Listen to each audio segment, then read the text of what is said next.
আসসালামু আলাইকুম বন্ধুরা। আজ একটা গভীর কথা বলবো। জানো, অনেক সময় আমরা মনে করি আমরা আল্লাহকে ফাঁকি দিচ্ছি, নামাজে দেরি করি, কখনো বাদ দেই, পাপ করি আর ভাবি আল্লাহ তো রহমতওয়ালা, ক্ষমা করে দেবেন। কিন্তু বন্ধুরা, সত্যি কথা হলো তুমি আল্লাহকে নয়, নিজেকেই ফাঁকি দিচ্ছ। কারণ আল্লাহ সব জানেন, তোমার আমলও তিনি লিখে রাখেন, তোমার নিয়তও তিনি দেখেন। আজ তুমি যদি ইবাদতকে হালকা ভাবো, পাপকে ছোট ভাবো, তাহলে ক্ষতিকার আল্লাহর না তোমারই। কারণ কবরেও তুমি একা যাবে, হাসরের মাঠেও তোমার আমলনামা তোমাকেই ধরতে হবে। বন্ধুরা, নিজেকে আর প্রতারণা করো না, ফিরে আসো আল্লাহর দিকে।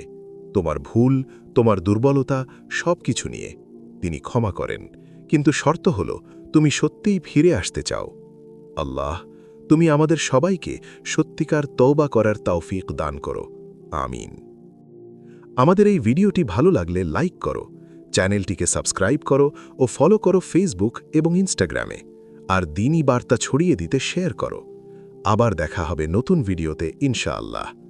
আসসালামু আলাইকুম ওয়া রাহমাতুল্লাহ।